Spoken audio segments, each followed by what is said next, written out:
Good day students. Kishwa career એકેડમીના YouTube ચેનલમાં આપ સૌનું હાર્દિક સ્વાગત છે.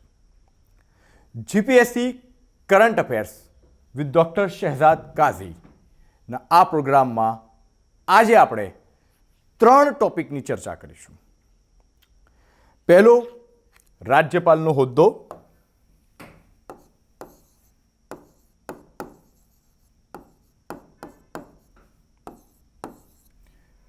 બીજો ટોપિક રહેશે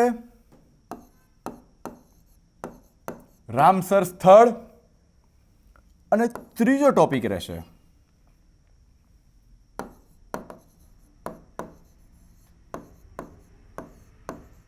સ્થાયી સમિતિ. 3 જનરલ સ્ટડીઝના સબ્જેક્ટ છે, પણ અત્યારે આ 3 કેમ ચર્ચામાં રહ્યા? જસ્ટ લાઈક રાજ્યપાલ એ ક્યાંક ને ક્યાંક ભારતના બંધારણથી કનેક્ટેડ છે, રામસર સંધિ એ ક્યાંક ને ક્યાંક એન્વાયરમેન્ટ જોડે કનેક્ટેડ છે, અને સ્થાયી સમિતિ જે રાજ્ય વ્યવસ્થામાં કહી શકાય અને બંધારણથી પણ કનેક્ટેડ છે.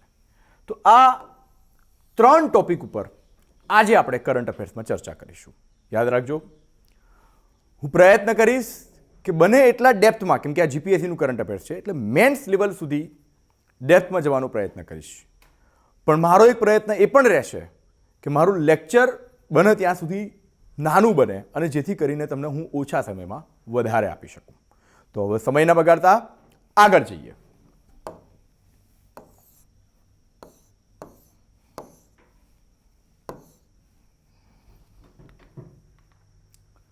રાજ્યપાલનો હોદ્દો કેમ ચર્ચામાં રહ્યો?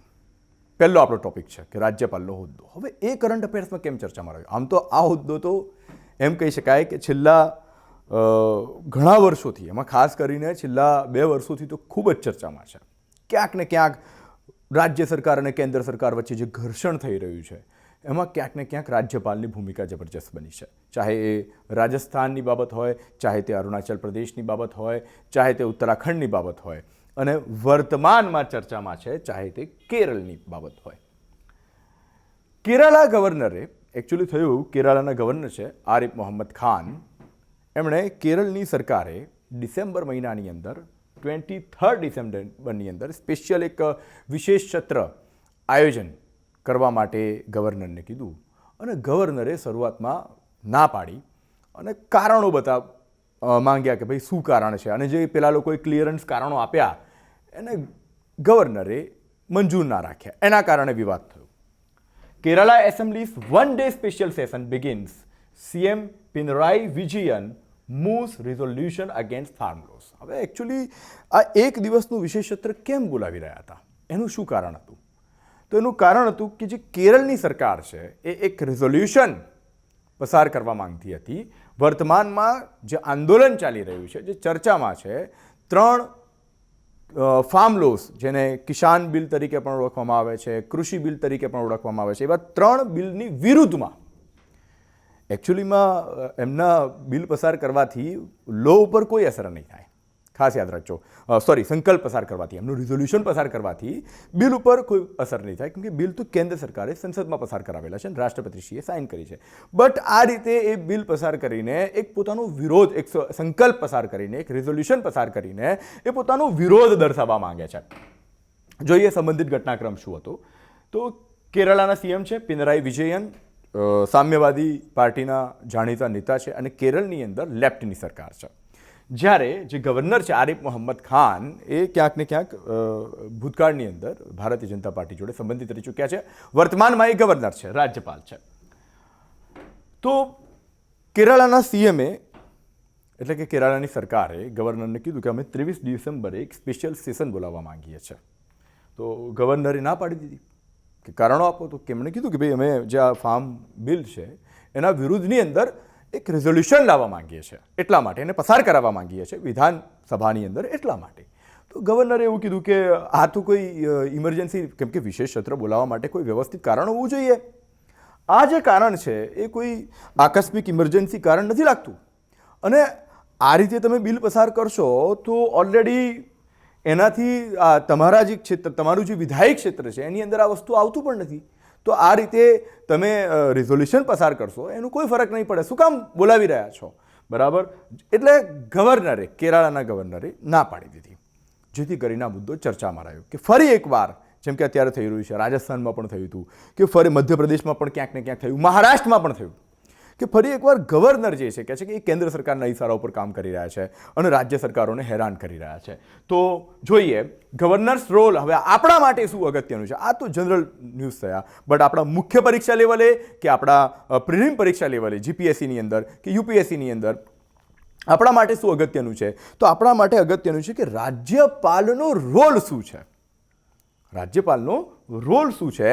એ વિધાનસભાને, વિધાનમંડળને બોલાવવામાં, એનું સત્ર આહુત કરવાની અંદર, તો સત્ર બોલાવવાની અંદર કે સત્ર અવસાનની અંદર એનો રોલ શું છે, બરાબર, એ આપણે જોઈએ. અને એ આપણા માટે અગત્યનું છે કે શું આ રીતે રાજ્યપાલ એ વિધાનસભાનું સત્ર બોલાવી શકે છે મુખ્યમંત્રી મંત્રી પરિષદની સલાહ વગર, કે સત્ર અવસાન કરી શકે છે?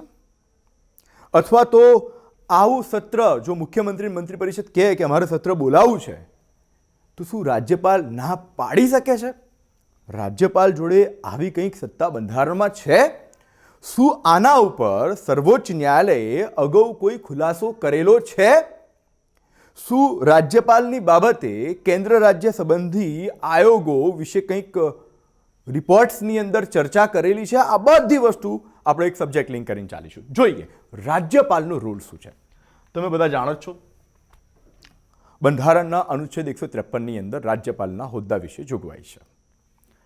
અને પછી આપણા માટે અગત્યનું છે આર્ટિકલ 163, અનુચ્છેદ, બંધારણનો અનુચ્છેદ 163. યાદ રાખજો, દરેક અનુચ્છેદને ધ્યાનથી સમજજો, કેમ કે આ બે અનુચ્છેદ વચ્ચે જ આખી આપણી બાબત ચાલવાની છે. જોઈએ અનુચ્છેદ 163 શું કહે છે બંધારણનો, કે છે રાજ્યપાલને, મેં અહીંયા મેન હાર્દ લખ્યો છે, આખો અનુચ્છેદ નથી લખ્યો, બરાબર, એટલે ખાસ યાદ રાખજો. અનુચ્છેદ 163 એવું કહે છે કે રાજ્યપાલને મદદ કરવા માટે અને સલાહ આપવા માટે, એટલે સહાય અને સલાહ આપવા માટે એક મંત્રી પરિષદ રહેશે. ઇન ધ સેન્સ કે મુખ્યમંત્રી અને એમની મંત્રી પરિષદ રહેશે અને રાજ્યપાલ એમની સલાહથી કામ કરશે. પરંતુ અનુચ્છેદ 163(1) ની અંદર તો લખ્યું જ છે કે સ્વવિવેક સિવાયના, યાદ રાખજો, 163ની જે પેટા કલમ 1 છે એની અંદર સ્પષ્ટ લખવામાં આવ્યું છે કે જે રાજ્યપાલ છે ને એ સ્વવિવેક, એના વિવેકાધીન, એટલે કે એવા કેટલાક વિષયો છે જેમાં રાજ્યપાલ એના વિવેકથી, એની મરજીથી, આમની સલાહથી નહીં, એમની મરજીથી કામ કરી શકે છે, કે જે એવા વિષયો સિવાયના, બરાબર, બાકીના વિષયોની અંદર રાજ્યપાલ મદદ સલાહ માટે મંત્રી પરિષદ અને અધ્યક્ષ, બરાબર, અને મુખ્યમંત્રી, ઇન ધ સેન્સ કે મંત્રી પરિષદના અધ્યક્ષ મુખ્યમંત્રી એમના પ્રમાણે કામ કરશે. પરંતુ એ વિષયો સિવાય જે વિષયો એના વિવેકાધીન છે, એના સ્વવિવેકના છે. હવે પ્રશ્ન એ થાય છે કે રાજ્યપાલ માટે એવા કયા વિષયો છે જેમાં એ પોતાના વિવેકથી, પોતાના વિવેકાધીનથી કામ કરશે, જેમાં એ મુખ્યમંત્રી કે મંત્રી પરિષદની સલાહ નહીં માને, એવા કયા વિષયો છે? તો આર્ટિકલ 163(2) ની અંદર લખેલું છે કે એવા વિષયો કયા રહેશે, બરાબર, એ નિર્ણય રાજ્યપાલનો રહેશે. રાજ્યપાલ વિવેક બુદ્ધિથી આવી રીતે કોઈ પણ વિષયમાં નિર્ણય લઈ શકશે અને એનો નિર્ણય અંતિમ રહેશે. એટલે કે એમ નહીં કહી શકાય કે આ વિષયો રાજ્યપાલના હતા કે નહીં, બરાબર છે. રાજ્યપાલે વિવેક બુદ્ધિથી જે નિર્ણય કરે કે આ વિષય મારા સ્વવિવેકની સત્તામાં આવે છે, શોર્ટકટની અંદર એવું કહી શકાય કે પહેલાં એવું કીધું કે ભાઈ અમુક વિષયો એવા હશે ને કે જે રાજ્યપાલની મરજીથી કામ કરશે. હવે પ્રશ્ન થાય, એ અમુક વિષયો કયા? રાજ્યપાલ જે નક્કી કરે તે, એનો નિર્ણય અંતિમ, ભાઈ આ વિષય મારો એ. હવે આ વસ્તુનો રાજ્યપાલ મેક્ઝિમમ મિસયુઝ કરે છે. અનુચ્છેદ 163 જે 2 છે, યાદ રાખજો, હું ફરી એકવાર કહી રહ્યો છું, હું અનુચ્છેદ તમને ડેપ્થમાં નથી સમજાવી રહ્યો, બાકી આ એક જ અનુચ્છેદ એવો છે કે જે અડધો કલાક કાઢી લે, બરાબર, એટલે હું ખાલી તમને મેટરને ટચ કરીને આગળ જવા દઉં છું. તો અનુચ્છેદ 163 જ એવું છે, એની પેટા કલમ 2, કે જે રાજ્યપાલને શક્તિ આપે છે કે પોતાની મરજીથી મુખ્યમંત્રી અને મંત્રી પરિષદની સલાહ વગર પોતાની મરજીથી કામ કરી શકે છે અને મેક્સિમમ રાજ્યપાલ આનો જ ઉપયોગ કરે છે. હવે આપણે જોઈએ વર્તમાન મુદ્દામાં શું થયું છે. વર્તમાન મુદ્દો હતો વિધાનસભાનું જે સત્ર છે એને બોલાવવાની વાત છે, વિશેષ સત્ર બોલાવવાની વાત છે. તો એના વિશેની જોગવાઈ, કે એના વિશેની જોગવાઈ અનુચ્છેદ 174માં છે. અનુચ્છેદ 174 શું કહે છે? કે છે અનુચ્છેદ 174માં 2 પેટા કલમ છે, બરાબર. એનો મૂળ હાર્દ એવું કહે છે કે રાજ્યપાલ એ રાજ્ય વિધાનમંડળના સત્રો, વિધાનમંડળ એટલે વિધાનસભા પણ આવી ગઈ, વિધાન પરિષદ પણ આવી ગઈ, જો હોય તો, બરાબર. તો રાજ્યપાલ જે છે એ રાજ્ય વિધાનમંડળના સત્ર બોલાવી શકે છે, સત્રાવસાન કરી શકે છે, અને વિધાનસભાનું, વિધાન પરિષદ જો હોય તો એનું તો વિસર્જન થતું જ નથી, બરાબર છે, એ કાયમી ગૃહ છે, બટ વિધાનસભા જો છે તો વિધાનસભા જે છે એનું વિસર્જન થઈ શકે છે, બરાબર. એ કોણ કરશે? રાજ્યપાલ કરશે. આ એનું મૂળ હાર્દ છે. પણ આપણે આર્ટિકલ 174, અનુચ્છેદ 174 થોડુંક ડેપ્થમાં જોઈએ. અનુચ્છેદ 174 શું કહે છે? અનુચ્છેદ 174ની પેટા કલમ 1, યાદ રાખજો, 2 પેટા કલમ છે. એની પેટા કલમ 1 એવું કહે છે કે રાજ્યપાલ સમયે સમયે, જ્યારે એને યોગ્ય લાગે, સમયે સમયે કોઈ પણ સ્થળે અને એના નક્કી કરેલા સમયે વિધાનમંડળનું સત્ર બોલાવી શકે છે. એટલું કે એક સત્રની અંતિમ બેઠક અને બીજા સત્રની પ્રથમ બેઠક એ બંને વચ્ચે 6 મહિના કરતાં વધુ સમયગાળો ન રહેવો જોઈએ. એટલે અહીંયા આપણે કહી શકીએ છીએ કે રાજ્યપાલને કોઈ પણ સ્થળે કોઈ પણ સમયે વિધાનમંડળનું, એમાં વિધાનસભા પણ આવી ગઈ છે, એનું સત્ર બોલાવવાની સત્તા છે. યાદ રાખજો. બીજું પેટા કલમ એવું કહે છે કે રાજ્યપાલ જે છે, ખાસ યાદ રાખજો, રાજ્યપાલ જે છે એ એટલે બીજી પેટા કલમની એ કલમ, એ સત્રાવસાન, હવે સત્ર બોલાયું છે તો સત્રાવસાન પણ કરી શકે છે, એટલે સત્રની સમાપ્તિ પણ કરી શકે છે. અને બી, એ વિધાનસભાનું વિસર્જન પણ કરી શકે છે. વિધાનસભાનું વિસર્જન પણ કરી શકે છે. તો હવે પ્રશ્ન એ થાય છે કે અહીંયા તો સત્તા રાજ્યપાલને જ છે, ક્યાંય મુખ્યમંત્રી મંત્રી પરિષદની ચર્ચા જ નથી. અને રાજ્યપાલ એમ કે, ધ્યાનથી જુઓ, રાજ્યપાલ એમ કે આર્ટિકલ 163 પ્રમાણે મારી વિવેક બુદ્ધિથી મારે આ સત્તાનો ઉપયોગ કરવો છે. ભલે એ કહે છે કે સત્ર બોલાવો, વિજયન સાહેબ જે સીએમ છે એમણે કીધું આરિફ મોહમ્મદ ખાનને કે સત્ર બોલાવો. આરિફ મોહમ્મદ ખાને નથી બોલાવો, ભાઈ મારી મરજીની વાત છે. શું આવું રાજ્યપાલ કરી શકે? શું આવું શક્ય છે? દેખાવમાં તો બંધારણનો બહુ સારો એવો ઉપયોગ થયો લાગે છે, પણ શું આવું શક્ય છે? જોઈએ. થયું એવું કે આના ઉપર સર્વોચ્ચ ન્યાયાલયે ઘણા બધા ચુકાદા આપ્યા છે, પરંતુ આપણે સમયને ધ્યાનમાં રાખીને મુખ્યત્વે 2 ચુકાદા જોઈશું. અને તમે તમારી મુખ્ય પરીક્ષાથી લઈ અને પ્રિલિમની અંદર પણ આ 2 વસ્તુ, અને મુખ્ય પરીક્ષામાં જો તમને રાજ્યપાલના હોદ્દાથી સંબંધિત ક્વેશ્ચન પૂછાય છે તો તમે આ બંને ચુકાદાઓને ટાંકી શકો છો. એક ચુકાદો છે SR બોમ્માઈ 1994, સર્વોચ્ચ ન્યાયાલયનો, બહુ જાણીતો ચુકાદો છે. SR બોમ્માઈ જે છે એ કર્ણાટકના સીએમ હતા, કર્ણાટકના ભારતીય જનતા પાર્ટીની સરકારમાં હતા. હવે એવું થયું કે એમના કેટલાક MLA જે હતા, જેમ અત્યારે થાય છે, બળવાની સ્થિતિમાં આવી ગયા. એટલે બહારથી ફ્લોર ટેસ્ટ કે એવું તો થયું નહોતું, બટ એવું દેખાય બહારથી જ કે એમની સરકાર લઘુમતીમાં આવી ગઈ. એટલે સીધા રાજ્યપાલે આર્ટિકલ 356 અંતર્ગત રાષ્ટ્રપતિ શાસન નાખી દીધું. એમને ફ્લોર ટેસ્ટ કરવાનો, એટલે કે વિશ્વાસના મત કે અવિશ્વાસના મત માટેની જે પ્રોસેસ છે એ કરવાનો કોઈ સમય એમને આપ્યો નહીં, અને ડાયરેક્ટલી એમની સરકારને બરખાસ્ત કરી દીધી. મેટર ગઈ સુપ્રીમ કોર્ટમાં. સુપ્રીમ કોર્ટે આના ઉપર બહુ સરસ ચુકાદો આપ્યો કે શું રાજ્યપાલ આ રીતે વગર ફ્લોર ટેસ્ટે, વગર સરકાર વિશ્વાસ કે અવિશ્વાસની પરિસ્થિતિમાં છે એ ચેક કર્યા વગર ડાયરેક્ટ આ રીતે આર્ટિકલ 356 લગાવી શકે? તો સુપ્રીમ કોર્ટે સ્પષ્ટ કીધું, રાજ્યપાલોને સૂચના આપી કે કોઈ પણ રાજ્ય સરકાર પાસે બહુમત છે કે નહીં એનો નિર્ણય તમારે રાજભવનમાં નથી કરવાનો. રાજભવનમાં નિર્ણય લીધું ને કે અરે પેલા લોકો તમારા બળવાખોર થઈ ગયા, ના, રાજભવનમાં નહીં લેવાનો, એનો નિર્ણય તમે વિધાનસભામાં લેશો. એટલે કે તમારે ફ્લોર ટેસ્ટ કરાવવાનું રહેશે, બરાબર. એટલે કે અનુચ્છેદ 356ના દુરુપયોગ ઉપર રોક લગાવતો ચુકાદો છે. અહીંયા રાજ્યપાલની સત્તા ઉપર જે સ્વવિવેકની સત્તા છે ને કે ભાઈ મારા વિવેકાધીનમાં આવ્યું કે બરખાસ્ત કરી દો, ના, અહીંયા એના ઉપર નિયંત્રણ છે. એટલે મેં આ ચુકાદાની અહીંયા ચર્ચા કરી. અને વર્તમાનમાં જે બાબત છે એના ઉપર, એટલે કે શું રાજ્યપાલ આ રીતે વિધાનસભાનું સત્ર વગર સલાહે બોલાવી શકે અથવા તો મુખ્યમંત્રી મંત્રી પરિષદ બોલાવવાનું કે તેમને ના પાડી શકે, એનાથી સંબંધિત નિર્ણય એટલે નાબામ રાબિયા જજમેન્ટ તરીકે ઓળખવામાં આવે છે. નાબામ રાબિયા જજમેન્ટ 2016ની અંદર આવ્યું છે. નાબામ રાબિયા જે છે એ અરુણાચલ પ્રદેશ, આખો જે વિવાદ છે એ અરુણાચલ પ્રદેશનો છે.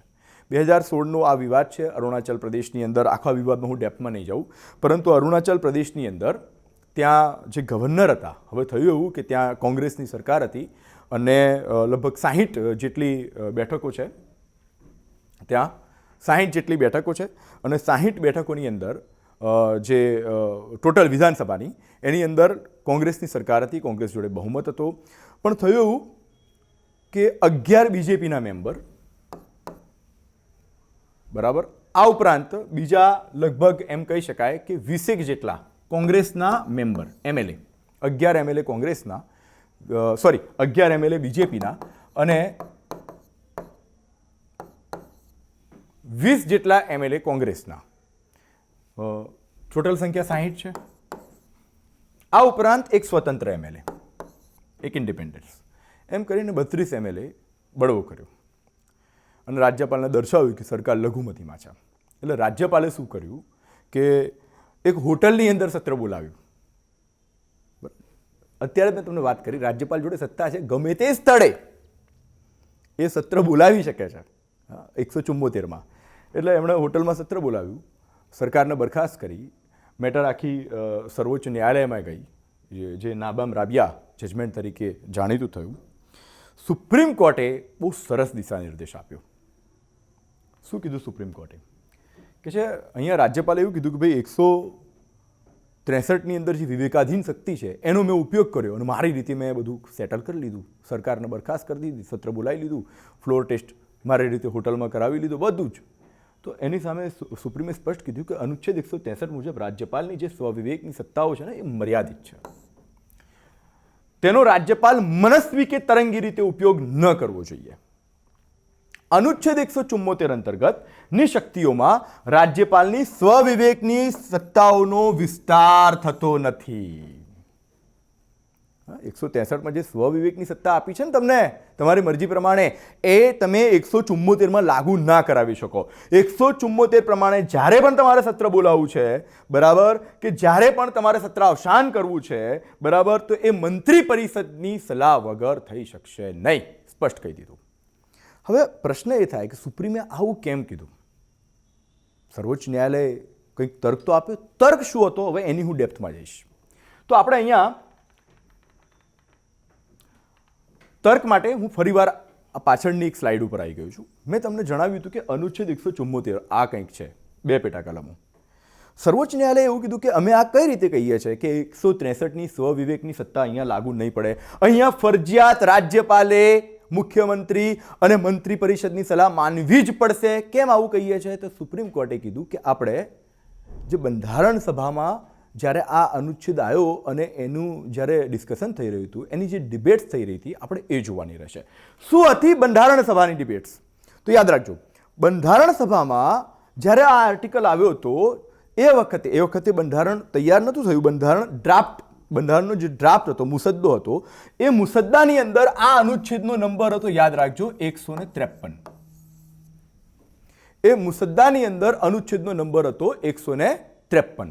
આ અનુચ્છેદ 153 એટલે કે અત્યારનું બંધારણનું 174, એ વખતે 153 નંબર હતો સેમ. અને એ વખતે એની પેટાકલમ પણ આ હતી, પેટાકલમ 2 આ હતી અને એક ત્રીજી પેટાકલમ હતી.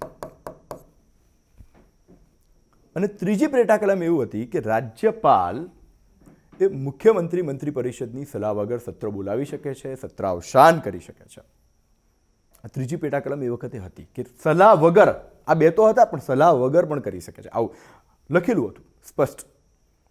તો એ વખતે આપણી બંધારણ સભામાં, એસેમ્બલીમાં ડિબેટ થઈ અને બધાએ કીધું કે આ શું કામ છે એક લોકશાહી દેશની અંદર, બરાબર, આ શું કામ? અને આવો પાવર તો રાષ્ટ્રપતિને પણ નથી આપ્યો, તો રાજ્યપાલને આવો પાવર સ્વવિવેકનો શું કામ? બરાબર.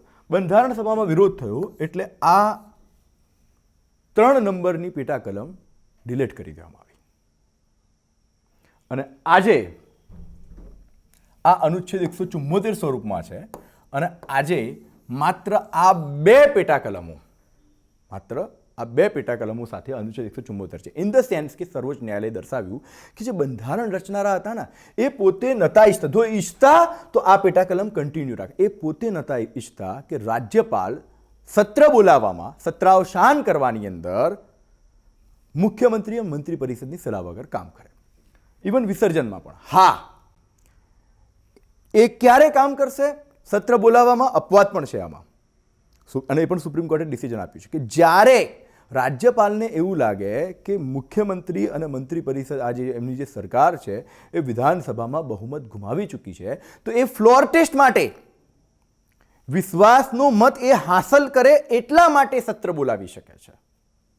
બરાબર, ડાયરેક્ટ બરખાસ્ત નહીં કરે, સત્ર બોલાવશે અને એ વખતે એમની સલાહ વગર સત્ર બોલાવી શકે છે. ખાસ યાદ રાખજો, કેમ કે સીધી વસ્તુ છે, મુખ્યમંત્રી તો ના જ પાડશે કેમ કે બહુમત ગુમાવી ચૂક્યો હશે એટલે. બરાબર છે, એ વખતે આ અપવાદ છે. બાકી એ સિવાયની પરિસ્થિતિની અંદર સ્પષ્ટ કરી દીધું સર્વોચ્ચ ન્યાયાલયે કે તમારે ફરજિયાત આ આર્ટિકલ 174 નો ઉપયોગ કરતી વખતે 163ની સ્વવિવેકની શક્તિનો ઉપયોગ કરવાનો નથી અને તમારે ફરજિયાત મુખ્યમંત્રી મંત્રી પરિષદની સલાહથી જ કામ કરવાનું છે. અને એટલા માટે ભલે આરિફ મોહમ્મદ ખાને ના પાડી, એ વખતે જેને કહી શકાય કે ખોટા જ હતા, પરંતુ પછીથી એમને એમની ભૂલ સમજાઈ ગઈ કે આ જે છે એ મારી ભૂલ છે અને એમણે કહેવાય કે મંજૂરી આપી દીધી. અને 31 ડિસેમ્બરે કેરાલાની સરકારે, બરાબર, 31મી ડિસેમ્બરે કેરાલાની સરકારે એટલે કે કેરાલાની વિધાનસભાનું સ્પેશિયલ સત્ર બોલાયું અને એની અંદર ફાર્મ બિલની વિરુદ્ધ, કિસાન બિલની વિરુદ્ધની અંદર જે રેઝોલ્યુશન પાસ કરવાનું હતું એ પાસ કર્યું. હવે અહીંયા જોઈએ કે શું આના ઉપર બીજી કોઈ વાત થઈ છે? તો કે હા, આના ઉપર અલગ અલગ કેન્દ્ર રાજ્ય સંબંધની અંદર અલગ અલગ આયોગ રચાયા છે અને એ આયોગે ઘણા બધા આમ તો વાત કીધી છે, પણ અત્યારે આપણો જે મુદ્દો છે રાજ્યપાલ, શું એનાથી સંબંધિત કોઈ વાત કીધી છે? તો કે હા, કીધી છે. મુખ્ય પરીક્ષામાં તમને લખવા માટે આ કામ લાગે. તો જોઈએ, MC શીતલવાડ સમિતિ છે, બરાબર, એમણે એ વખત કીધું હતું કે રાજ્યપાલના હોદ્દા ઉપર કોઈ અપક્ષ વ્યક્તિની નિમણૂક કરવામાં આવે. ઇન ધ સેન્સ કે એવો વ્યક્તિ જે વખતે ઓપોઝિશનમાં પણ ના હોય કે સત્તામાં પણ ના હોય. એ પ્રમાણે રાજમન્નાર સમિતિ તમિલનાડુ ગવર્મેન્ટ તરફથી નીમવામાં આવી હતી. બરાબર, એમણે તો એવું કીધું કે આ 356, 357, 365 આ ત્રણે અનુચ્છેદ જ તમારે સમાપ્ત કરી દેવાની જરૂર છે. ઇવન અખિલ ભારતીય સેવાઓ, ઓલ ઇન્ડિયા સર્વિસીસ, એ પણ સમાપ્ત કરી દેવાની જરૂર છે. ઇવન આગળ સરકારી આયોગ હતો, ખૂબ જ જેવા કહેવાય કે પ્રખ્યાત આયોગ છે કેન્દ્ર રાજ્ય સંબંધની અંદર. એણે ઘણી બધી ભલામણો કરી છે, ઇવન ઘણી બધી ભલામણો અમલમાં પણ લાવવામાં આવી છે. એમણે તો કીધું કે રાજ્યપાલની જ્યારે પણ નિમણૂક કરવામાં આવે તો એ જે તે રાજ્યમાં રાજ્યપાલની નિમણૂક થઈ રહી છે એના મુખ્યમંત્રીથી સલાહ લેવામાં આવે.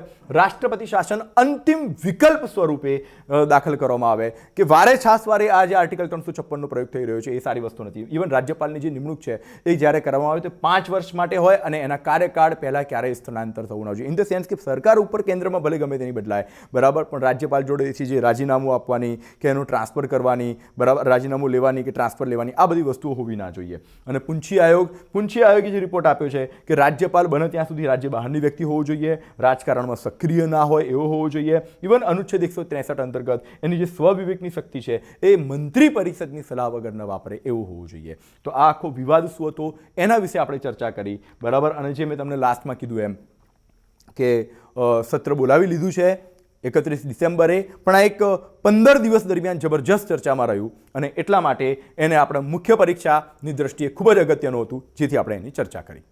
હવે આપણે આપણા લેક્ચરના બીજા ટોપિક તરફ ઝડપથી જઈ રહ્યા છે અને બીજો ટોપિક છે લદ્દાખનો સોકર. આ તો અડધો છે, સો એટલે એને મોટાભાગે સો જ બોલાય છે. સોકર આ છે શું અને કેમ ચર્ચામાં છે? તો એકચ્યુઅલી લદ્દાખનું જે સોકર જે એક આદ્રભૂમિ છે, વેટલેન્ડ છે, બરાબર, એને ભારતના 42માં રામસર સ્થળની અંદર સમાવેશ કરવામાં આવ્યો છે. યાદ રાખજો, ભારતના 42માં રામસર સ્થળમાં સમાવેશ કરવામાં આવ્યો છે. શું છે? આદ્રભૂમિ. તો જીપીએસસીના એક્ઝામની પ્રિપેરેશન કરવા માટે તો આ 2 વાક્યો એટલે ખજાનો છે. પહેલાં તો આદ્રભૂમિ કોને કહેવાય, બીજી વસ્તુ આ 42મું રામસર સ્થળ શું છે અને રામસર સ્થળ સમજવા માટે જવું પડશે રામસર સંધિ શું છે. જોઈએ, વર્તમાન ઘટનાક્રમ પહેલા જોઈ લઈએ આપણે. સોકર જે છે એ યુનિયન ટેરિટરી લદ્દાખ, કેન્દ્ર શાસિત પ્રદેશ લદ્દાખ, ત્યાં આવેલું એક વેટલેન્ડ એટલે કે તળાવ છે. વેટલેન્ડ આર્દ્રભૂમિ કોને કહેવાય પહેલાં એ સમજીએ. તો ખાસ યાદ રાખજો, આર્દ્રભૂમિ એટલે કે એવો પ્રદેશ કે જેનો મેક્ઝિમમ ભાગ એ પાણીથી, પંકભૂમિથી, કાદવ કીચડથી છવાયેલો રહેતો હોય.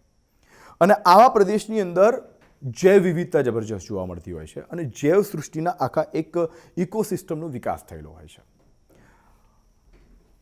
આ સોકર જે છે એ અત્યાધિક ક્ષારયુક્ત પાણી છે. યાદ રાખજો, લવણયુક્ત એટલે કે ખારા પાણીનું વેટલેન્ડ છે આખું.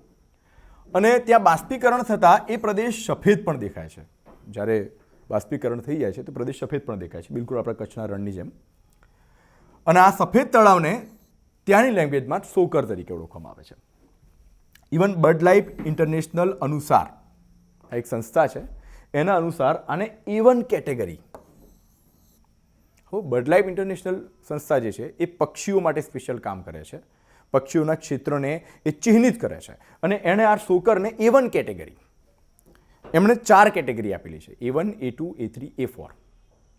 એની અંદર A1 કેટેગરી એટલે એવો પ્રદેશ કે જ્યાં જાતિઓ લુપ્તપ્રાય થવાના, જેને કહેવાય કે એકદમ જોખમી કન્ડિશનમાં આવી ગયો હોય એવો પ્રદેશ, that is called A1 category.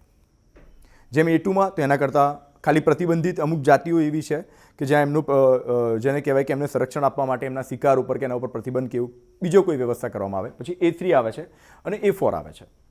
તો A1 કેટેગરીમાં છે આ જે IBA છે, બરાબર, important bird and biodiversity areas, એટલે કે બર્ડ લાઈફ ઇન્ટરનેશનલ અનુસાર A1 કેટેગરીનું IBAs છે સોકર. IBAs છે સોકર. હવે IBAs એટલે શું? કે important bird and biodiversity area. In the sense મેં અત્યારે જ કીધું કે જે વેટલેન્ડ હોય છે ત્યાં બાયોડાયવર્સિટી, જૈવ વિવિધતા બહુ હોય છે. એટલે આ સંસ્થાનું એવું કહેવું છે કે આ પક્ષીઓ માટે જૈવ વિવિધતાનો પ્રદેશ છે. ઉપરાંત મધ્ય એશિયાઈ ફ્લાયવેનું મહત્વપૂર્ણ સ્થળ છે. હવે અહીંયા કયા ફ્લાયવેની વાત થઈ છે? કોઈ એરપોર્ટનું ફ્લાયવેની વાત થઈ રહી છે કે શું થઈ રહ્યું છે? ના, તમને ખબર હોય તો પક્ષીઓ સ્થળાંતર કરે છે આર્કટિક મહાસાગર તરફથી હિન્દ મહાસાગર તરફ. જ્યારે પણ ત્યાં શીત પ્રદેશ, ઠંડી વધી જતી હોય છે શિયાળામાં, એટલે આર્કટિક મહાસાગર તરફથી હિન્દ મહાસાગર તરફ આખું એક સ્થળાંતર ચાલતું હોય છે. અને એ સ્થળાંતરમાં પક્ષીઓ ઘણી જગ્યાએ એક રોકાણ કરે છે, બરાબર. તો એ આખો જેને કહેવાય કે યુરોપનો એક મોટો ભાગ અને એશિયાનો મોટો ભાગ આ એમના રસ્તામાં, એ જે એમનો રસ્તો છે ડેટ ઇઝ કોલ્ડ ફ્લાયવે, અને રસ્તાની અંદર આ ભાગના ઘણા પ્રદેશો આવે છે. એમાં કહે છે આ જે લદ્દાખનું જે સોકર છે ને એ એમના ફ્લાયવેમાં રસ્તામાં પડે છે અને ત્યાં ઘણા પક્ષીઓ રોકાય છે. જોઈએ, અહીંયા એક ફોટા આપવાનો પ્રયત્ન કર્યો છે સોકરના, બરાબર, જોઈ શકો છો તમે. આ ઊંચાઈ સ્થિત પર વેટલેન્ડ છે. વેટલેન્ડ કોને કહેવાય? આર્દ્રભૂમિ કોને કહેવાય? કાદવ કીચડવાળી પંકભૂમિ છે જે મોટાભાગે વર્ષના મોટાભાગના સમયગાળામાં પાણીથી છવાયેલી રહે છે, બરાબર. આ ઊંચાઈ પર સ્થિત વેટલેન્ડ છે અને ત્યાં મુખ્ય 2 જળક્ષેત્ર છે. એકનું નામ છે સ્ટાટ્સપુક્સો. સ્ટાટ્સપુક્સો મીઠા પાણીનો તળાવ છે અને બીજાનું નામ છે સોકર, જેની આપણે ચર્ચા કરી રહ્યા છે, એ ખારા પાણીનો તળાવ છે. ત્યાર પછી આપણે વાત કરીએ ફરી એકવાર આર્દ્રભૂમિ શું છે. તો આર્દ્રભૂમિ રામસર સંધિ પ્રમાણે, યાદ રાખજો, રામસર સંધિ પ્રમાણે એની જે વ્યાખ્યા છે કે કાદવ કીચડ, પંકભૂમિ, પાણીથી આચ્છાદિત, કૃત્રિમ અથવા પ્રાકૃતિક, માનવ નિર્મિત પણ હોઈ શકે, સ્થાયી અથવા સ્થાયી, સ્થિર પાણી અથવા ગતિમાન પાણી, મીઠા પાણી અથવા ખારા પાણીનું જળક્ષેત્ર. એમાં સાગરીય ક્ષેત્રનો પણ સમાવેશ થાય છે. ઇન ધ સેન્સ કે દરિયાના ભરતીના કારણે ઘણીવાર એક મોટો પ્રદેશ પાણીથી ડૂબી જાય છે વર્ષના મોટા ભાગના સમયગાળાની અંદર. તો એવા પ્રદેશને પણ આપણે આર્દ્રભૂમિમાં, વેટલેન્ડમાં સમાવેશ કરી શકીએ છીએ. અને આવા વેટલેન્ડની મેં પહેલાં કીધું એમ કે એક આખું ઇકોલોજીકલ સિસ્ટમ એની અંદર વિકાસ પામે છે, એક પારિસ્થિતિક તંત્ર વિકાસ પામે છે અને એના કારણે ત્યાં જૈવ વિવિધતા, બાયોડાયવર્સિટી ખૂબ જ જોવા મળે છે. હવે પહેલો પ્રશ્ન થાય કે આ રામસર સંધિ શું છે? થયું એવું કે આવા પ્રદેશોની અંદર ઇકોલોજીકલ સિસ્ટમ બહુ વિકાસ પામે છે, જૈવ વિવિધતા બહુ જોવા મળે છે. એટલે આવા પ્રદેશને આપણે બચાવવાની જરૂર છે જેથી કરીને ત્યાંની જે જૈવ વિવિધતા છે એને બચાવી શકીએ. એના અંતર્ગત 1971ની અંદર ઈરાન ખાતે રામસર નામના સ્થળે આખું એક સંમેલન મળે છે ઇન્ટરનેશનલ લેવલનું, જેમાં દુનિયાના દેશો ભાગ લે છે, બરાબર. અને એમાં એક સંધિનો સ્વીકાર થાય છે કે આપણે બધા આવા જે વિશ્વની અંદર આવા આદ્રભૂમિ, આવા વેટલેન્ડ જ્યાં એક ઇકોલોજીકલ સિસ્ટમ વિકાસ પામી છે, જ્યાં બાયોડાયવર્સિટી જોવા મળે છે અને જોખમમાં છે, આપણે એને ચિહ્નિત કરીશું અને જે તે દેશ જ્યાં સંધિમાં જોડાશે એ દેશ એ પ્રદેશને એનું યોગ્ય સંરક્ષણ, એનું યોગ્ય સંવર્ધન, એની જાળવણી થાય એનો પ્રયત્ન કરશે. અને એના ભાગ સ્વરૂપે બરાબર આ જે સંધિ થઈ એ 2 ફેબ્રુઆરી ના દિવસે સ્વીકાર થઈ, 1975ની અંદર લાગુ થઈ અને ભારત જે છે એ 1982ની અંદર, યાદ રાખજો, ભારત 1982ની અંદર આ સંધિમાં સામેલ થાય છે. એટલે હવે ભારત પણ આ સંધિ અંતર્ગત કામ કરશે. યાદ રાખજો, 2 ફેબ્રુઆરીને વિશ્વ આદ્રભૂમિ દિવસ, વર્લ્ડ વેટલેન્ડ ડે તરીકે પણ ઉજવવામાં આવે છે. પ્રથમવાર 1997ની અંદર આની ઉજવણી થઈ હતી. યાદ રાખજો, આદ્રભૂમિઓને આંતરરાષ્ટ્રીય મહત્વની આદ્રભૂમિની સૂચિમાં સામેલ કરવું, આદ્રભૂમિ રિઝર્વનું નિર્માણ કરવું એ મુખ્ય આ સંધિની બાબતો છે. પછી આપણે વાત કરીએ કે ભારતની અંદર વેટલેન્ડ શું છે. તો યાદ રાખજો, મેં અત્યારે જ કીધું કે ભારતની અંદર તો આ 42મા નંબરનું વેટલેન્ડ હતું.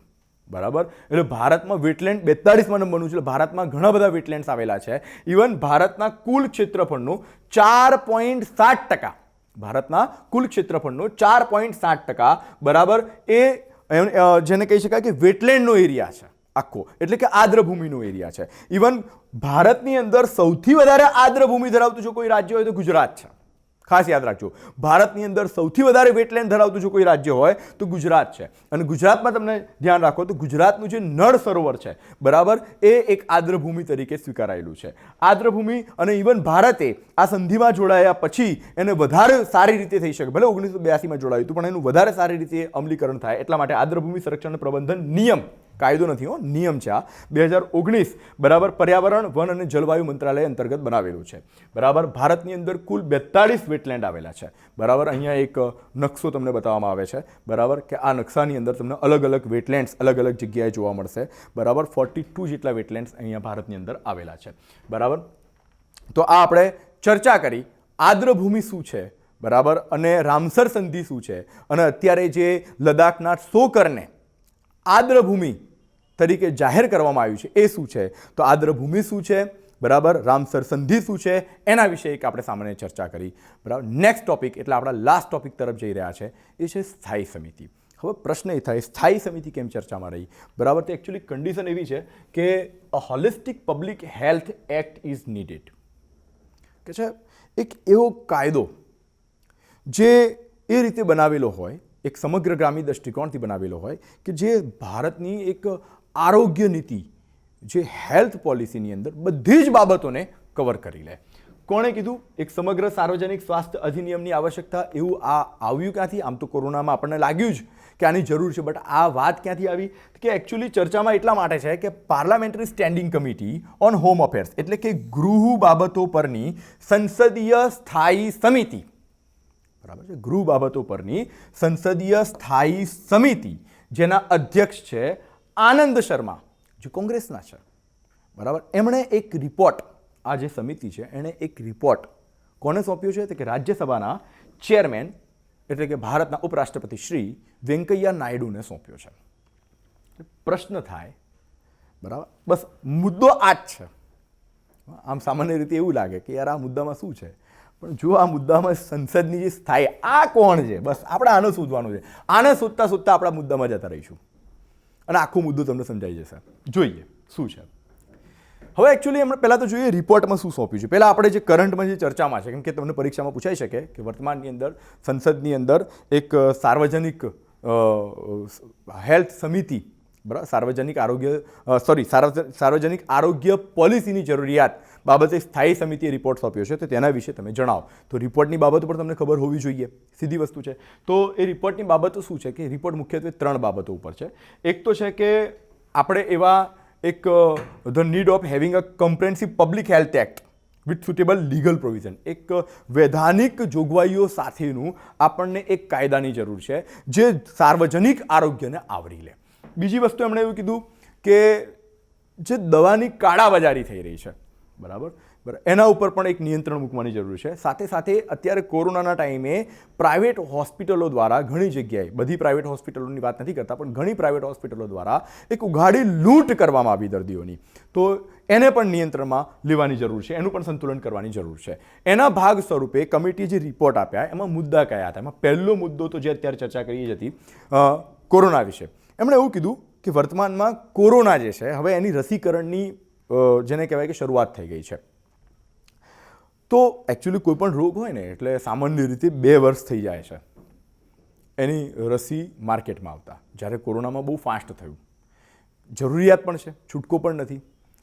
હવે દરેક દેશની અંદર એક સંસ્થા હોય છે જે આવા કોઈ પણ નવા રોગચાળા માટે નવી રસી શોધાતી હોય તો એનું જે ડ્રગ્સ છે, એનું જે કન્ટેન્ટ છે, એ માણસ શરીર માટે કેટલું હાનિકારક છે, માણસ શરીર માટે કેવું રહેશે, એના માટેનું એ રિપોર્ટ અને પરીક્ષણ કરતી હોય છે અને એ બધું નિયમન અને નિયંત્રણ જોતી હોય છે. આપણા અહીંયા આવી સંસ્થા છે CDSCO. આનું પૂરું નામ છે the central drug standard control organisation under directorate general of health service, ministry of health. એટલે આનું પૂરું નામ છે C for central drug standard control organisation,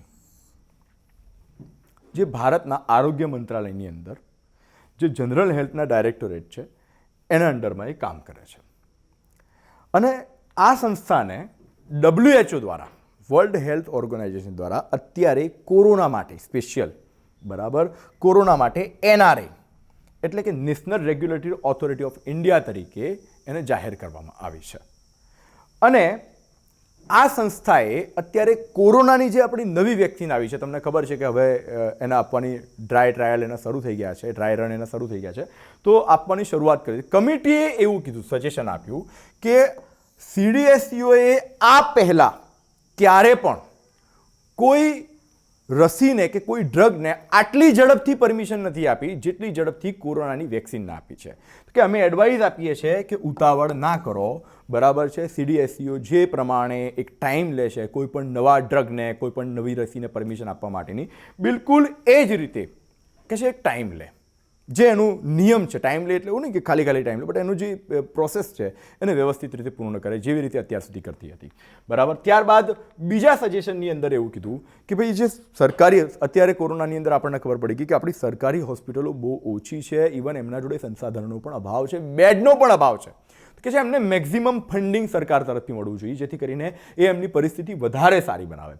ત્રીજી વસ્તુ અહીંયા કહેવામાં આવી કે માર્કેટમાં સરકાર દ્વારા મેક્સિમમ સસ્તામાં સસ્તી દવાઓ જે બિલકુલ ઓછા દરે, ખાસ કરીને એવા વર્ગો જે ગરીબ વર્ગ છે, પછાત વર્ગ છે, એમને મળી રહે એના માટે સરકારે પ્રયત્ન કરવો જોઈએ આવા મહામારીના સમયની અંદર, બરાબર. નંબર 4 ઉપર કીધું કે અવેરનેસ કેમ્પેન. એવું નહીં કે આપણે કોરોના આવ્યો એટલે અત્યારે અવેરનેસ, હવે કે છે કાયમી લેવલે એક અવેરનેસ કેમ્પેન જેમાં વિવિધ રોગચાળા, આવા ખાસ કરીને પેન્ડેમિક અને અન્ય બીમારીઓ સામે પ્રજાને, લોકોને જાગૃત કરવામાં આવે એવા કેમ્પેન વારંવાર, એવા હેલ્થ કેમ્પેન વારંવાર યોજવામાં આવે.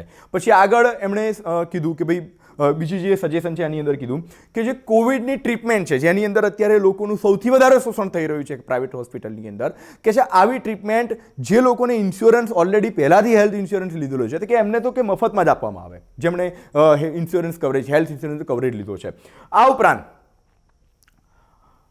જેમ NDMA છે, NDMA શું છે કે એક જો ડિઝાસ્ટર થાય, કોઈ આપત્તિ આવી પડે છે, આપદા થાય, તો એ વખતે સ્પેશિયલ આપણે એક મેનેજમેન્ટ ઊભું કર્યું છે કે એને જસ્ટ લાઈક ભૂકંપ આવે છે, વાવાઝોડું આવે છે, તો એના માટે NDMA વિશે આપણે અત્યારે જોઈએ છે, એ ઊભું કર્યું છે. તો જેમ તમે નેશનલ ડિઝાસ્ટર મેનેજમેન્ટ ઓથોરિટી એક ઊભી કરી છે, બિલકુલ એ જ રીતે આવા કોરોના જેવા પેન્ડેમિકને નાથવા માટે આવી જ એક મેનેજમેન્ટ ઓથોરિટી રાષ્ટ્રીય લેવલે રચવામાં આવે એવું આ સમિતિએ સજેશન આપ્યું છે, બરાબર. ત્યાં આ ઉપરાંત આ સમિતિએ કીધું છે કે મેડિકલ ઇન્સ્યોરન્સ કવરેજ, બરાબર. સામાન્ય રીતે એક સામાન્ય વ્યક્તિ તો મેડિકલ ઇન્સ્યોરન્સ ગમે ત્યાંથી લઈ લે છે, પણ જે ખેડૂત છે, જે અભણ વ્યક્તિઓ છે, ખેડૂત છે, ઇવન જે અસંગઠિત ક્ષેત્રના શ્રમિકો, લેબર છે, બરાબર, જે કોર્પોરેટ સેક્ટર જોડે જોડાયેલા નથી, ક્યાંક ને ક્યાંક એમને આવા વીમા લેવાની અંદર ઘણા બધા પ્રોબ્લેમ આવતા હોય છે, બરાબર. તો કે છે એ પ્રોબ્લેમને આપણે દૂર કરીએ, સરકારે પ્રયત્ન કરવો જોઈએ.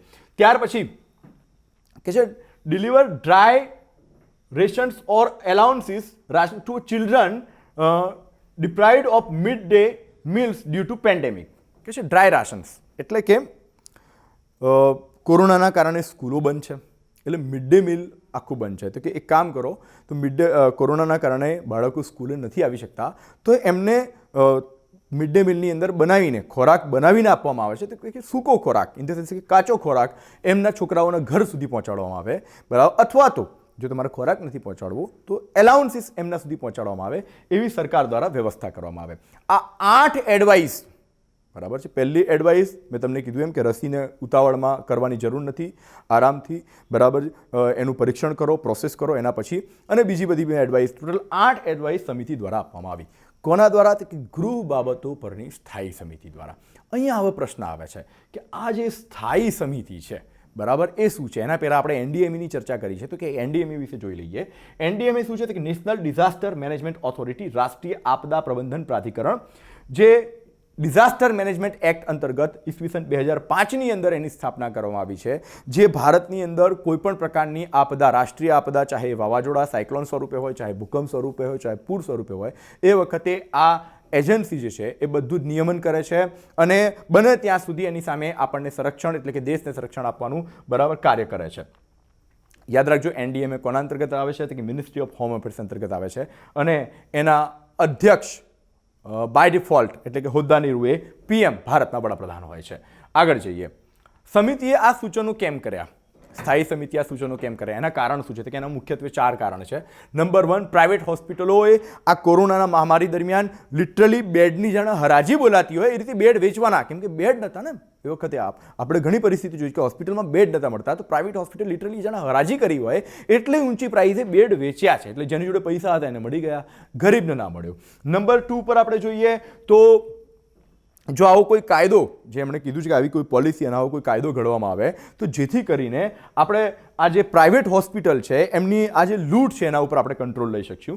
સાથે સાથે જે દવાઓની કાળાબજારી થઈ રહી છે, જેમ કે વચ્ચે 2-3 દવાઓ જે મોટાભાગે કોરોનાની ટ્રીટમેન્ટમાં ઉપયોગમાં લેવાય છે, બરાબર, એનું સંગ્રહખોરી થઈ ગઈ હતી અને ઊંચા ભાવથી માર્કેટમાં આપવામાં આવતી હતી. તો કે છે આવી સંગ્રહખોરી, કાળાબજારી સામે પણ રક્ષણ મેળવી શકાશે. અને નંબર 4, પ્રાઇવેટ હોસ્પિટલ, ઘણીવાર અમુક પ્રાઇવેટ હોસ્પિટલો એવી છે કે જે ઇન્સ્યોરન્સને રિફ્યુઝ કરતી કે ભાઈ અમારા અહીંયા ઇન્સ્યોરન્સ નહીં ચાલે, તમારે પેમેન્ટ આપવું જ પડશે, અમે કોઈ વીમા, તો કે એવી હોસ્પિટલોને પણ આપણે ઇન્સ્યોરન્સ પ્રમાણે જ ટ્રીટમેન્ટ કરવા માટે આપણે બાધ્ય કરી શકીશું, બરાબર. ત્યારબાદ આપણે જોઈએ હવે મેન સબ્જેક્ટ લિંક શું છે, કેમ કે આપણો એનો ટોપિક શરૂઆતમાં તો સ્થાયી સમિતિ. હવે સ્થાયી સમિતિ શું છે એની આપણે અહીંયા ચર્ચા કરીશું. તો યાદ રાખજો, સંસદીય સમિતિઓ જે છે એ એમાં સ્થાયી સમિતિ એટલે કે કાયમી સમિતિ અને કામચલાઉ સમિતિ, 2 પ્રકારની સમિતિ આવે છે. હવે આ સંસદીય સમિતિઓની જરૂર શું છે, કેમ રચવામાં આવે છે, કારણ શું છે? તો યાદ રાખજો, સંસદ જે છે ને એ કાયમી કામ નથી કરી શકતી, સીધી વસ્તુ છે.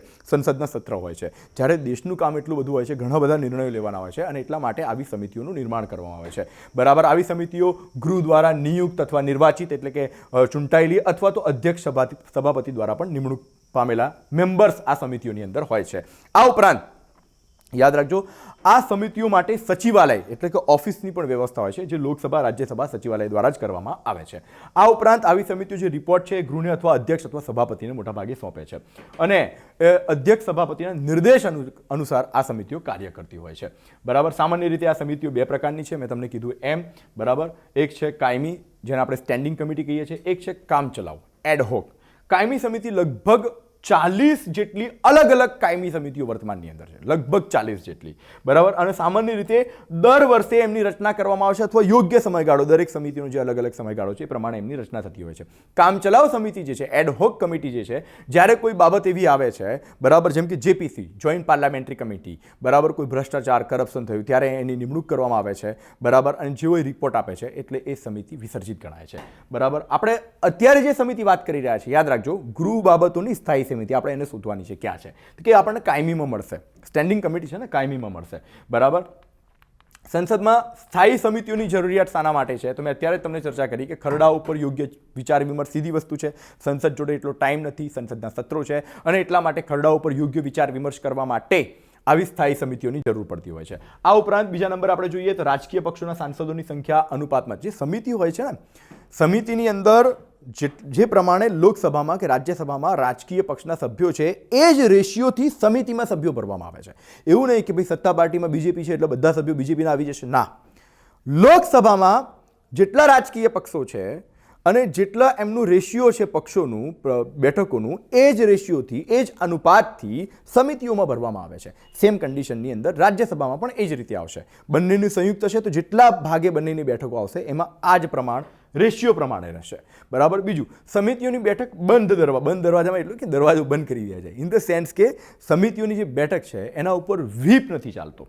વ્હીપ શું છે? તો કોઈ પણ પક્ષ જે છે એ સામાન્ય રીતે કોઈ ખરડા ઉપર મતદાન કરવું ન કરવું, મતદાન કરવું તો હા કરવું કે ના કરવું, એના ઉપર એક આદેશ, એક વ્હીપ આપતો હોય છે એના સભ્યોને, અને દરેક MP કે MLA જે હોય એ વ્હીપને માનવા માટે બંધાયેલો છે, નહીંતર પક્ષનો અનાદર કરે છે. બરાબર, એવું સાબિત થાય. એટલે અહીંયા વ્હીપ નથી ચાલતો. અહીંયા દરેક પક્ષનું કોઈ પણ મેમ્બર હોય એ ઇન્ડિવિડ્યુઅલ પોતાની રીતે બરાબર કહી શકે છે કે હું આ ખરડા જોડે સંમત છું કે નથી. અને સાંસદોને કાર્યકારી પ્રક્રિયા નજીકથી સમજવાનો અવસર મળે છે. જે સાંસદો આવી સમિતિમાં જોડાય છે એમને આવી કાર્યકારી પ્રક્રિયા નજીકથી સમજવાનો અવસર મળે છે. આગળ જઈએ. કેટલીક સ્થાયી સમિતિઓ. લોકલેખા સમિતિ, આ સ્થાયી સમિતિઓ જ છે. 40 જેટલી સ્થાયી સમિતિ છે ને, યાદ રાખજો. બરાબર. એમાંથી લોકલેખા સમિતિ, હું બહુ ડેપ્થમાં ચર્ચા નહીં કરું, સમય ઓછો છે આપણી જોડે. બરાબર. લોકલેખા સમિતિ, પબ્લિક એકાઉન્ટ કમિટી, એમાં લગભગ 15 લોકસભાના, 7 રાજ્યસભાના, 22 જેટલા મેમ્બર છે. લગભગ દર વર્ષે ચૂંટાય છે. બરાબર. COPU, દર વર્ષે એમનો સમયગાળો બદલાતો રહે છે. કમિટી ઓન પબ્લિક અન્ડરટેકિંગ, એટલે કે આને કહેવાય છે સાર્વજનિક જાહેર સાહસો અંગેની સમિતિ પણ ઓળખવામાં આવે છે. એમાં પણ 22 મેમ્બર્સ છે. બરાબર. આમનો પણ સમયગાળો 1 વર્ષ હોય છે. વિશેષાધિકાર સમિતિ, બરાબર, એમાં 15 જેટલા સભ્યો છે. ઇવન પ્રાકકાલન સમિતિ, એસ્ટિમેટ કમિટી, એમાં 30 જેટલા સભ્યો છે. 30 લોકસભાના છે. બરાબર. ઇવન સરકારી આશ્વાસન સમિતિ, એમાં 15 સભ્યો છે. અને આપણે જે ચર્ચા કરવાની છે, બરાબર, એ છે સ્થાયી સમિતિ. સ્થાયી સમિતિ 24 જેટલી સ્થાયી સમિતિ છે. જોઈએ હવે. વિભાગીય સ્થાયી સમિતિ 1993 સુધી 17 હતી. 2004ની અંદર 24 કરવામાં આવી છે. એનો મુખ્ય ઉદ્દેશ્ય છે કારોબારીને સંસદની પ્રત્યે વધુ જવાબદાર બનાવવાનો. એટલે જેટલા પણ કારોબારીના વિભાગો છે, જેમ કે ગૃહ વિભાગ છે, બરાબર, એના ઉપર એક સમિતિ. એ સમિતિ એ વિભાગ ઉપર વોચ રાખે, જેથી કરીને એ વિભાગના જે મંત્રીશ્રી છે ને એ સંસદ પ્રત્યે વધારે જવાબદાર બને. એટલે કે એક જવાબદાર સરકારના મોડલની અંદર સમિતિઓ અગત્યનો ભાગ ભજવે છે. દરેક સ્થાયી સમિતિમાં સામાન્ય રીતે 31 જેટલા સભ્યો હોય છે, 21 લોકસભામાં અને 10 રાજ્યસભાના. બરાબર. લોકસભાના સભ્યો સામાન્ય દ્વારા અધ્યક્ષ દ્વારા નોમિનેટ થાય છે. યાદ રાખજો, ઇલેક્ટેડ નથી, નોમિનેટ છે, નિમણૂક પામે છે. અને રાજ્યસભાના જે સભ્યો છે એ ચેરમેન દ્વારા નોમિનેટ પામે છે, એટલે કે નિમણૂક પામે છે. 24 સ્થાયી સમિતિઓ, હું 24 નામ તમને નહીં બતાવું, પરંતુ આ 24 સ્થાયી સમિતિઓ જે છે એ સામાન્ય રીતે રાજ્યસભા અને લોકસભા એ રીતે 2 જગ્યાએ વેચાય છે. જેની અંદર રાજ્યસભામાં આ 24માંથી 8 સમિતિઓ છે, લોકસભામાં 16 સમિતિ છે. અને વર્તમાનમાં રાજ્યસભાની અંદર આ 8માંથી 5 સમિતિઓના મેમ્બર ઓપોઝિશનના છે, વિપક્ષના છે. બરાબર. જ્યારે 3 સમિતિઓના મેમ્બર બીજેપીના છે. ખાસ યાદ રાખજો, સપ્ટેમ્બરની અંદર જ આ વસ્તુ કરંટ અફેર્સમાં રહી ચૂકી છે. જેમ કે રાજ્યસભામાં એવી કઈ સમિતિઓ છે જે સ્થાયી સમિતિઓમાં આવે છે? એટલે કે વાણિજ્યિક સમિતિ, ગૃહ બાબતોની સમિતિ. જે સમિતિ આપણા કરંટ અફેર્સમાંથી એ અહીંયા છે, ગૃહ બાબતોની સ્થાયી સમિતિ. બરાબર. આ ઉપરાંત માનવ સંસાધન વિકાસ સમિતિ, ઉદ્યોગ સમિતિ, વિજ્ઞાન ટેકનોલોજી સમિતિ, પર્યાવરણ વન સમિતિ વગેરે ઘણી બધી સમિતિઓ છે. હું 8 અહીંયા નહીં બતાવું, અહીંયા તો 16 છે. બરાબર. કૃષિ સમિતિ, માહિતી પ્રસારણ સમિતિ, નાણાકીય સમિતિ, રક્ષા સમિતિ, વિદેશી બાબતોની સમિતિ વગેરે. બરાબર છે. આ મોટાભાગે લોકસભાની અંદર હોય છે. વિદ્યાર્થી મિત્રો ખાસ યાદ રાખજો, આજે 8 સમિતિ અહીંયા રાજ્યસભા અને 16 સમિતિ લોકસભા, એનો અર્થ કોઈ એવું ના સમજે કે આ 8 સમિતિઓમાં બધા સભ્યો રાજ્યસભાના હોય છે, કે આ 16 સમિતિની અંદર બધા સભ્યો એ લોકસભાના હોય છે. ના, સભ્ય સંખ્યા તો બિલકુલ એ જ રીતે જેવું કે મેં તમને લાસ્ટ PPTની અંદર બતાવ્યું, લાસ્ટ સ્લાઇડની અંદર, સોરી, કે સ્થાયી સમિતિની અંદર 31 સભ્યો, 21 લોકસભાના, 10 રાજ્યસભાના. તો સાહેબ પછી આ શું છે? તો ખાસ યાદ રાખજો, આ 8 સમિતિઓ રાજ્યસભા, ઇન ધ સેન્સ કે આ 8 સમિતિઓ એ રાજ્યસભાના અંતર્ગત કામ કરે છે. એનું જે રિપોર્ટ છે એ રાજ્યસભાના ચેરમેનને, ગૃહને સોંપશે. બરાબર. અને અહીંયા 16 સમિતિઓ લોકસભા, એટલે કે 16 સમિતિઓ એ લોકસભા અંતર્ગત કામ કરે છે. એનો રિપોર્ટ જે છે એ લોકસભાને આપે છે. બરાબર. બાકી એવું ક્યાંય નથી કે આમાં બધા જ સભ્યો રાજ્યસભાના કે આમાં બધા જ સભ્યો લોકસભાના. સભ્ય સંખ્યા એ જ રીતની રહેશે જે પ્રમાણે મેં અગાઉ તમને ચર્ચી. જોઈએ અનુચ્છેદ 105. હવે આ સમિતિઓનું શક્તિઓનો સ્ત્રોત કયો છે, ખાસ યાદ રાખીએ. શક્તિઓનો સ્ત્રોત કયો છે? તો સમિતિઓનો શક્તિઓનો સ્ત્રોત છે અનુચ્છેદ 105. સંસદના ગૃહોની તથા તેમના સભ્યો અને સમિતિઓની શક્તિઓ વિશેષાધિકાર. પ્રશ્ન થાય કે શું સંસદીય સમિતિઓનો ઉલ્લેખ કોઈ જગ્યાએ બંધારણમાં છે? હા, છે. અનુચ્છેદ 105માં. અનુચ્છેદ 105માં સંસદના સભ્યોના જે વિશેષાધિકારનો ઉલ્લેખ છે, સાથે સાથે સમિતિઓની શક્તિઓ અને વિશેષાધિકારનો પણ ઉલ્લેખ છે. આ ઉપરાંત અનુચ્છેદ 118ની અંદર સંસદના બંને ગૃહો પોતાની પ્રક્રિયાઓ ચલાવવા માટે નિયમ બનાવવાની જે જોગવાઈ કરવામાં આવી છે, એની અંદર વિભાગીય સ્થાયી સમિતિઓના રચના તથા કાર્ય માટે બંને ગૃહો લોકસભાની અંદર પ્રક્રિયા તથા કાર્ય સંચાલન નિયમાવલીની અંદર નિયમ નંબર 331C થી માંડી નિયમ નંબર 331Q, બરાબર, અને રાજ્યસભા પ્રક્રિયા તથા કાર્ય સંચાલન નિયમાવલીની અંદર નિયમ નંબર 268 થી માંડી નિયમ નંબર 277 સુધી 277 સુધી, બરાબર, જેને કહી શકાય કે આ સમિતિઓ વિશે એટલે કે સ્થાયી સમિતિઓ વિશે જોગવાઈ કરવામાં આવી છે, વિભાગીય સ્થાયી સમિતિઓ વિશે. તો આ સાથે આપણે ચર્ચા કરી છે કે આ જે સમિતિઓ જે છે એ બંધારણમાંથી પણ શક્તિ મેળવી રહી છે. આ ઉપરાંત લોકસભા અને રાજ્યસભા બંને ગૃહના જે કાર્ય સંચાલન નિયમાવલી છે એની અંદરથી પણ શક્તિ મેળવી રહી છે. એટલે આ સમિતિઓ જીવી તેવી નથી અને આપણા જે સિલેબસ છે રાજ્ય વ્યવસ્થા એનો આ ભાગ છે. અને એટલા માટે આપણે જોવા જાવ તો આ એક જ ટોપિકમાં બે ટોપિકની ચર્ચા કરી. એક તો સમગ્રગામી સાર્વજનિક આરોગ્ય પોલિસીની એવા એક કાયદાની જરૂરિયાત છે અને એમાં જે સમિતિએ સલાહ સૂચન આપ્યા એ કયા કયા આપ્યા, કેમ આપ્યા, અને બીજું એ સ્થાયી સમિતિ શું છે એના વિશે પણ આપણે એક સામાન્ય પરિચય લીધો, એક ટચ કર્યો કરંટ અફેર્સના સબ્જેક્ટને. યાદ રાખજો, રાજ્યપાલ, સ્થાયી સમિતિ બંને એટલા ડેપ્થ સબ્જેક્ટ છે કે જો બંધારણની દ્રષ્ટિએ આપણે એને ભણવા જઈએ તો કદાચ કલાકો નીકળી જાય, બરાબર, જે અત્યારે આપણા આ લેક્ચરમાં શક્ય નથી કેમ કે આપણું લેક્ચર છે કરંટ અફેર્સ અને એટલા માટે હું ખાલી મુદ્દાઓને ટચ કરીશ. તો આ સાથે આજના કરંટ અફેર્સના જે વીકલી લેક્ચર આપણે શરૂ કર્યું છે એની અંદર 3 ટોપિકની ચર્ચા કરી.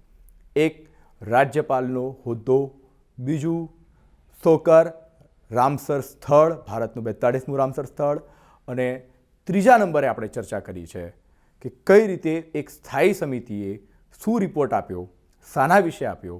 જે આનંદ શર્માની સ્થાયી સમિતિ હતી એ રાજ્યસભાની સ્થાયી સમિતિ હતી ગૃહ બાબતોની, જે અત્યારે આપણે જોયું કે રાજ્યસભામાં ગૃહ બાબતોની સમિતિ છે અને એણે એટલા માટે ચેરમેનશ્રીને રિપોર્ટ આપ્યો એટલે કે ભારતના ઉપરાષ્ટ્રપતિને, બરાબર. આ આખી વસ્તુ આપણે ક્લિયર કરી.